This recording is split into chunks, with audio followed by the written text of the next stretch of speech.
Okay, so when we looked at loops, we considered a few different types of iterators initially, and iterating is basically a way of moving over a loop in a set order. And there are a few different more built-in features, or actually iteration methods and functions to carry out an iteration on arrays, lists, and other items. So there's things called log. So you can pull out an artist. And there's a ForEach. So for every item in a list of artists, we can print them out. And so for every item, we can map. So different ways of doing that.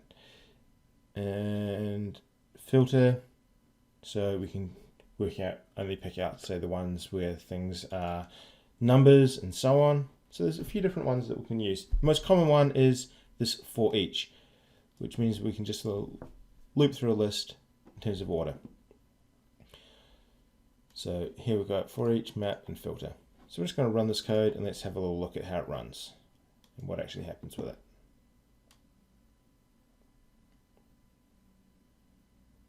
So often the best way to actually find out about something is how it works. So we've got that ForEach. So you can see it's gone through Picasso, Carlo, Matisse, and Utamaro. I'm assuming I pronounced those absolutely awfully. And it prints them out. Now map,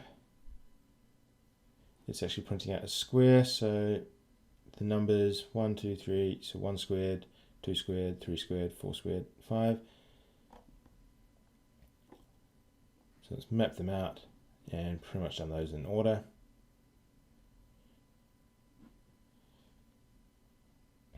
So pulled out each individual item, so mapped them to this variable name.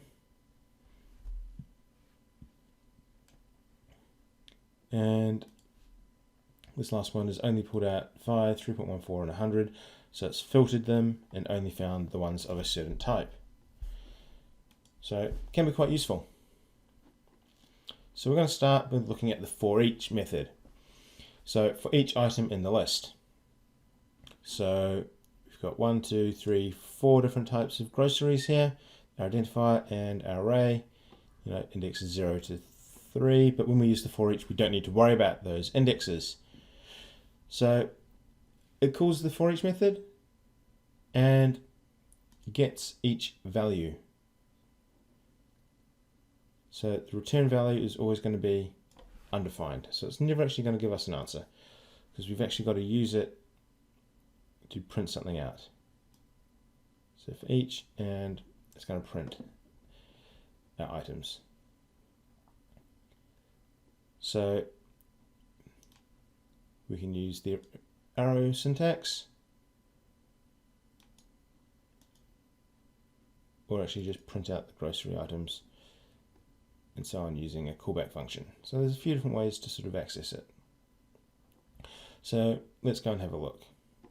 So it loops through the arrays, executes the callback function for each element, and then prints out what's there.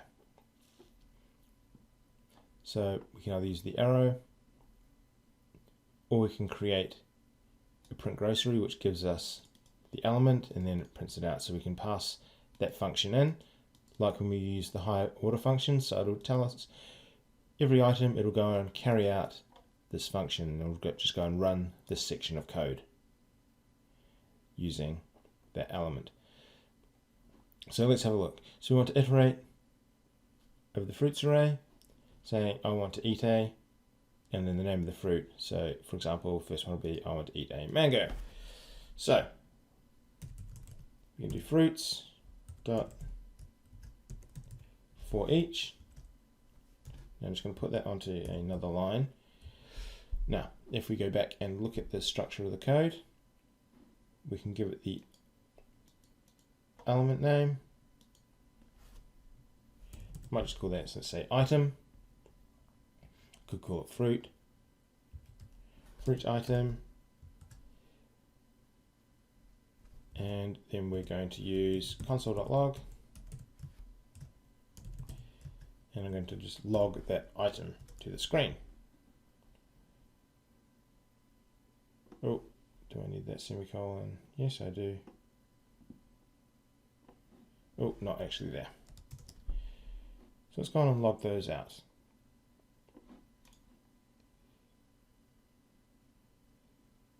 But I didn't put that I want to eat.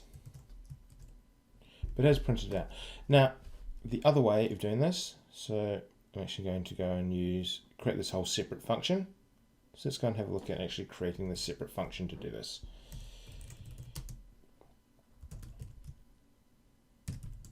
So I'm going to make a function called printFruit, and it's going to take the element from the array, and I want to log it.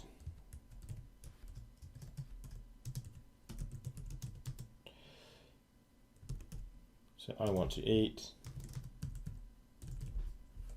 and the element. And now what we're going to do is fruits ForEach, and I'm going to pass it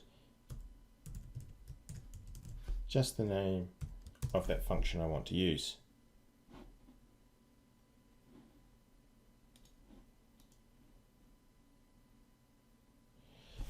And got an error because I didn't actually do my testing properly. Now I want to eat an apple. Okay, next one we're looking at map. So it creates a whole new array. Takes an argument in the callback function and returns a whole new array. So basically there's a way of modifying the information, but basically creates a whole new array. So this one, the original array was called numbers, and we've made a new array called big numbers. So it's mapped all these values into a new one. It's going to multiply each of the numbers by 10 and store them in an array. So essentially repurposing an array.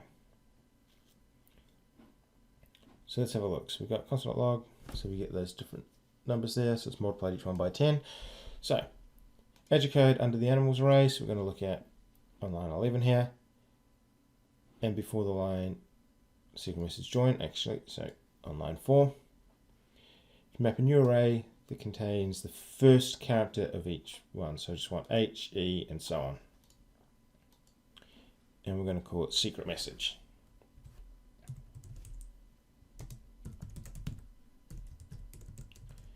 So we've got the name of it,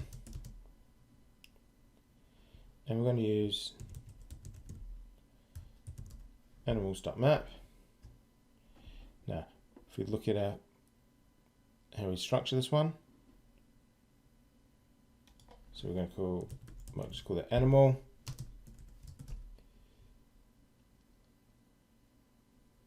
So I'm just going to finish off this, and we're going to have a code block because we're going to have some code that is going to be carried out at this point.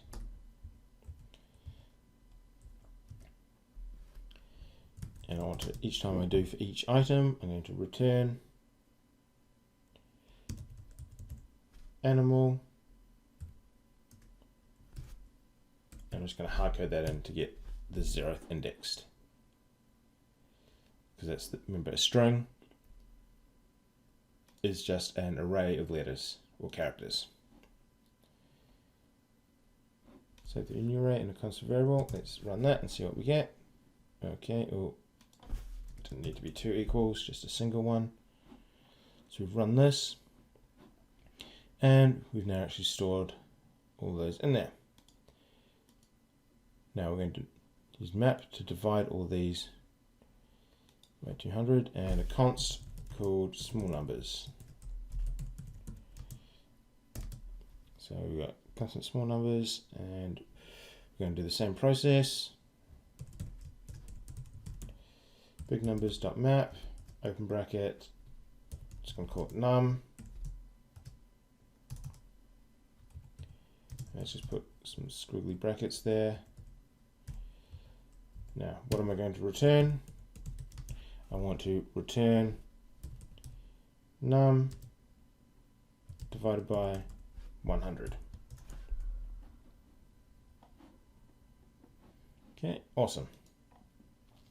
Obviously, we could also do a console.log to print those out. Filter, really useful, filtering out different types. So this one here, it's all random numbers. So we're going to do some filtering. I'm guessing, looking at that, probably filter out any that have got decimal points. You can filter out some nostalgia as well, if like looking for certain words. Okay, so in this example we've got a bunch of different words. So we're going to do words.filter, any word that has a length of less than 6. So what we want to check is see what it actually produces. So it works out if it is true. So if that's true, it's going to return that answer. So if word length is less than true, 6, return that. There's a lot of different ways of writing that. You could use a larger if statement and so on, but it will still work. Okay, and we could check the values and so on. So remember, the words doesn't actually get changed. It makes a whole new array. So it hasn't been mutated. Okay. So we have, let's try this on the random numbers. So we're going to try and manipulate this. And we're going to have a new constant called small numbers.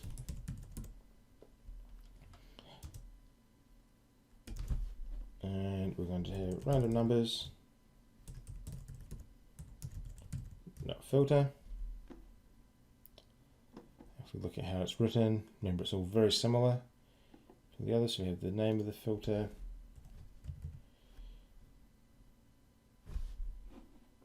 and let's call it num, the code block, and what do we want to do? So we want to run the filter less than 250. So we want if num is less than 250. We could also do this if num less than 250, return num. It's going to do the same job. So remember that other way of doing it,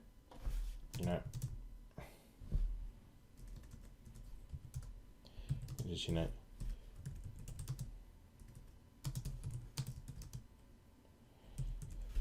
that's sort of our shorthand inline.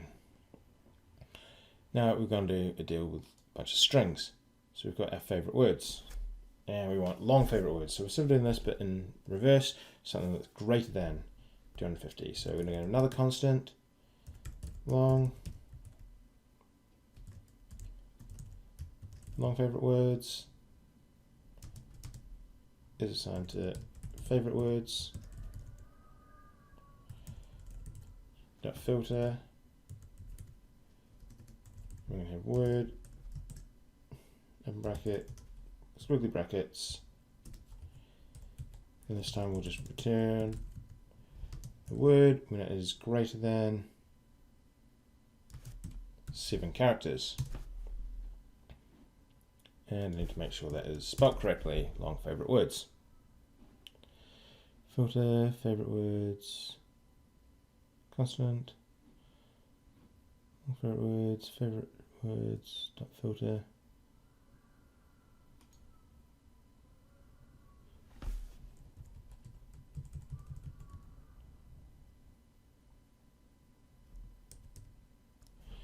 Let's have a look at what's going on here.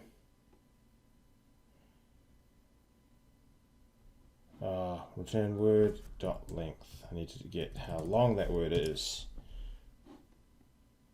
There we go. Okay, find index. So it's finding the position of something. So find index of anything that is when number is less than 10. So this one should just give us the index is 0, 1, 2, 3, and also 4. So it's going to give us values 0 and 4. But it's only going to find the first element that comes true. So it's only going to give us 3, because that's the first one where it is less than 10. Okay, so we've got a bunch of jumbled numbers, and it's going to flick through those and just find the first index of those less than 10. So remember, we can jumble numbers, less than 10, and so on. Now, we can also check which one has an index of 3. So if we get the index of 3, it gives us 5. So it's actually a way of working it out. So that's just getting us to print out the answers. So the next one, so if we've got isn't a single element that satisfies the condition, it's going to return -1. So that can cause a bit of problems if some of them had -1. So -1 is sort of like a error value. So it's an index that doesn't exist. So we're going to run the find index to find one that has the value elephant, and return it in a variable called found animal. So const found animal is assigned to animals dot find index,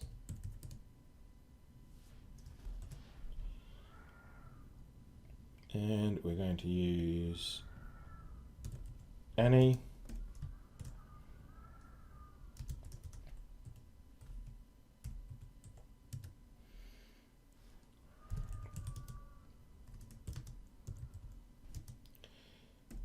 if Annie is equal to elephant.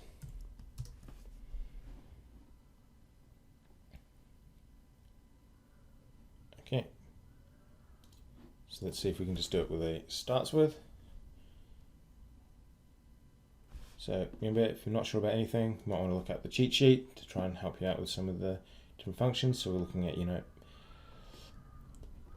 functions assigned to values, higher order functions, callback functions, the array and the different array methods in here.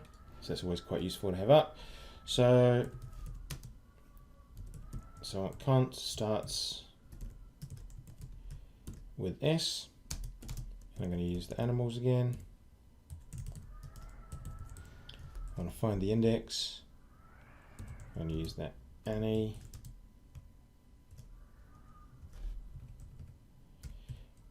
And so on. And return Annie.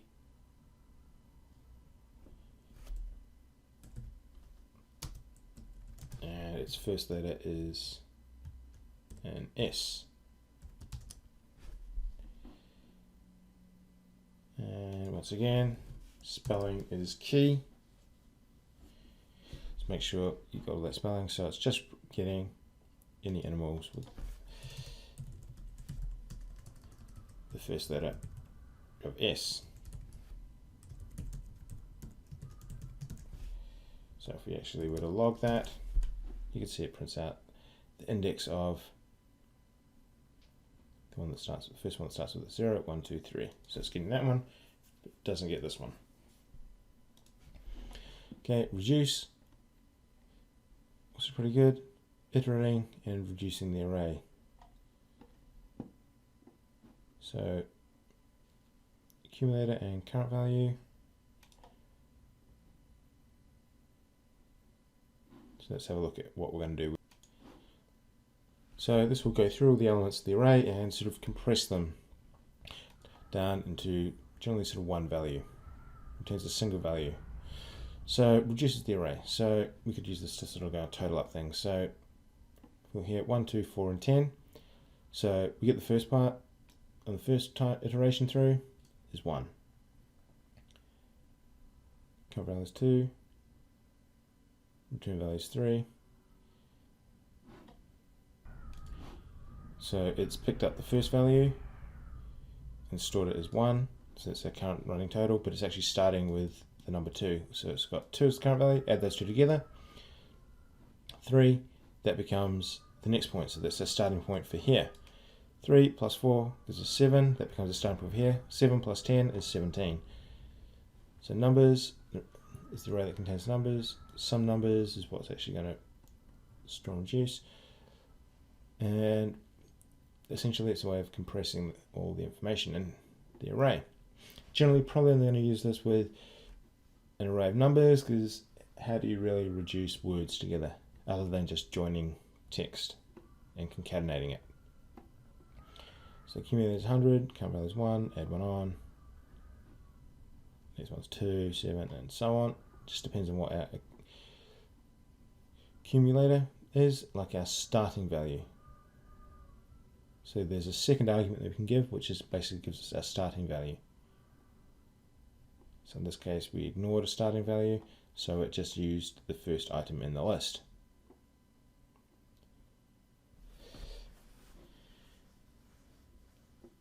Okay.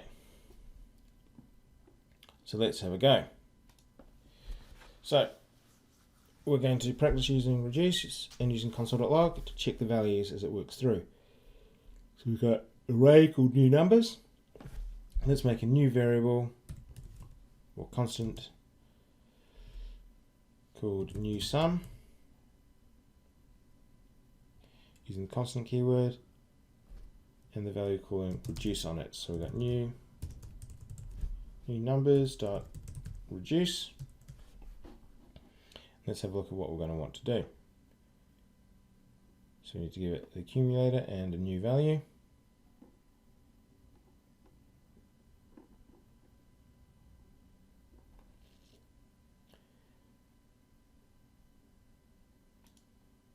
Okay, so we're not giving any arguments to that yet. So let's see what we're doing, because we're just doing this in stages. Okay, so we got an error because that's fine. Type error undefined because we actually haven't actually done the information. So we're going to provide it with a callback function, and it's going to have two values, accumulator and current value.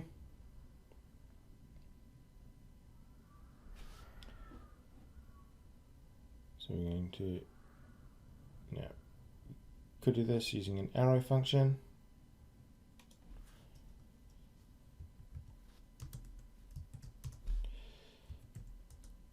Remember, we need squiggly brackets.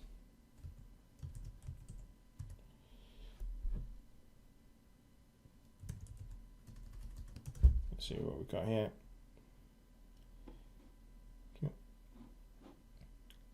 Check the value. We're going to add three statements here to the value of this callback, which is in here. Console.log.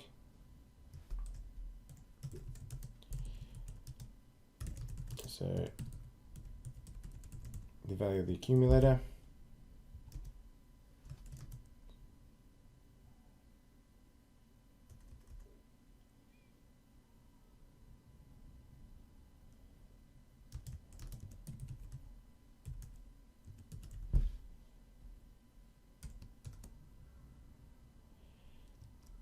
We just got that first bit. Let's modify that so we can get our second and third.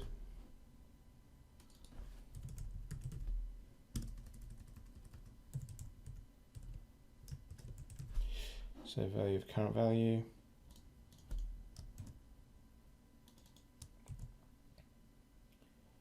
And our last bit is a return statement, which is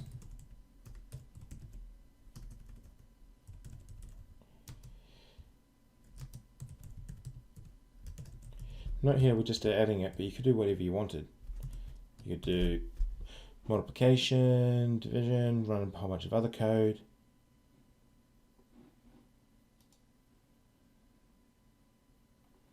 So we've done our reduce. Let's check the next section. Okay, so we've done that. And we're just going to print it out. So we're just going to log the new sum to the screen. Let's try and add a second value to this accumulator. So let's check where that goes. So it's right after that bit there, but before that last bracket. So let's set it to be 50.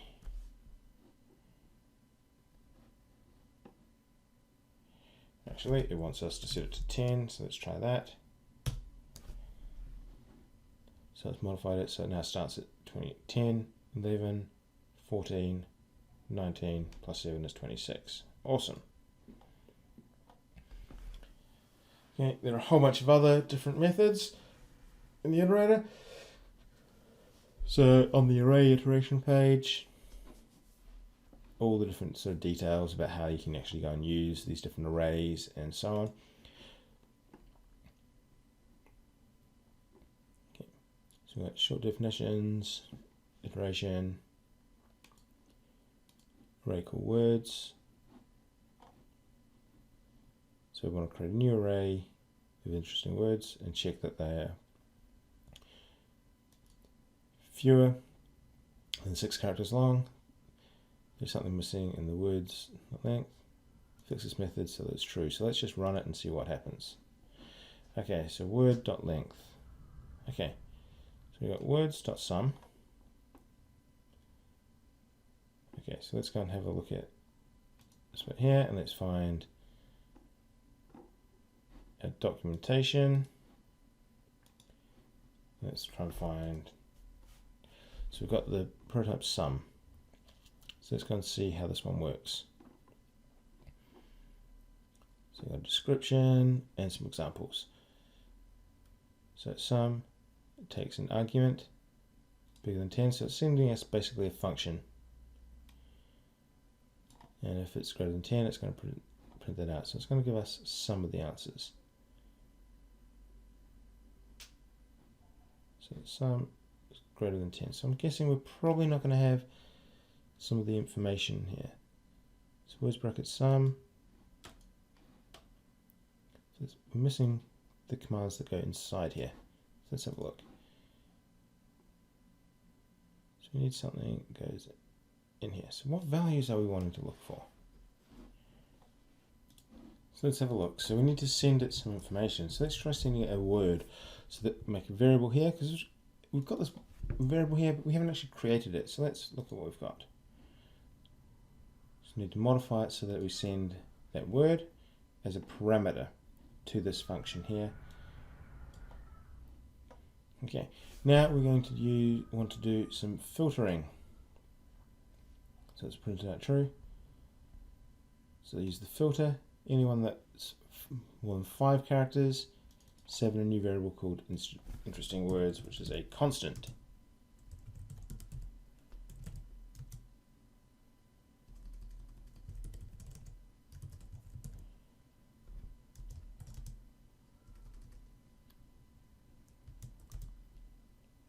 So interesting words is assigned to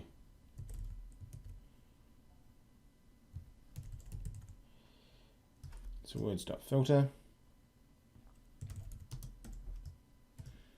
So I'm just going to pass that function. Let's put that semicolon at the end there. Okay, so I've got this. Now I want to return any word that has a length that is greater than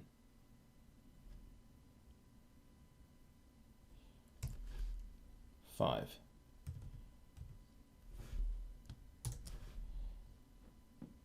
So it's printing out anything that's greater than 5. And that last line, we've got this bit that's commented out. So we're going to uncomment that line and then run it. Okay. Did I complete the function body for every? Nope, because I haven't put the code in here. So for every word, put the code between the parentheses. Yep, so in there.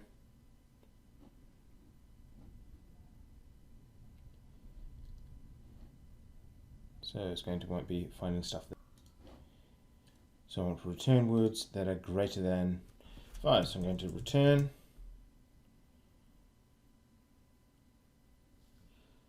words, console log, interesting words where words are greater than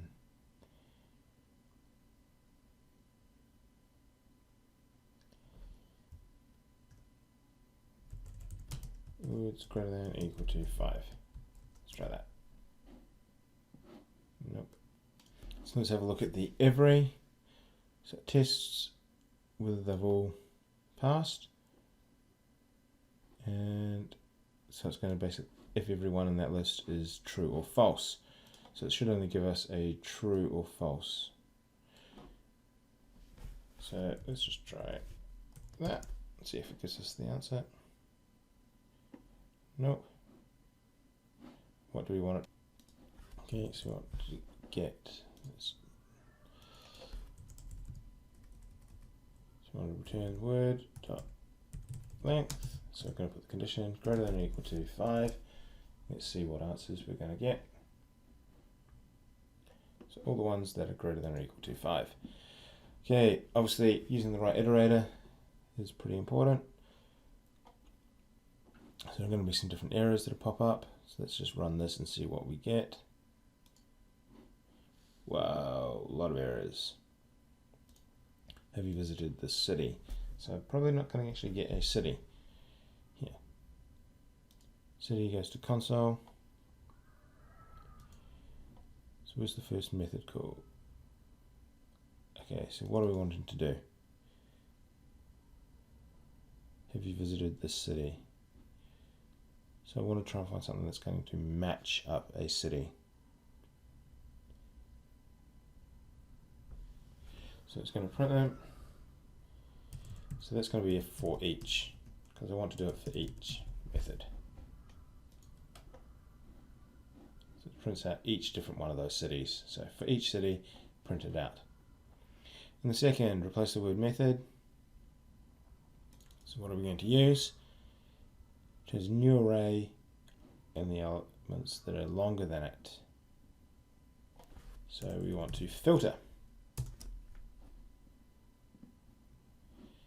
In the third method call, replace the word method, contains multiple values and returns a single value. It's not map.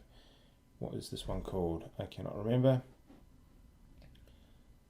So let's just have a look at what our different sections were. Filter, reduce, that's the one. So it's always good to go back to the examples. In the fourth, new array of numbers return from the function. So this last one is the map, because we're going to map them to a new array. Return the single Boolean value. And that's our every. So it prints out a true or false. And that looks at basic iterators. So all this is key bits of information. Okay, just keep practicing. Try out putting some of these bits of code into your own actual web pages, and then it'll become a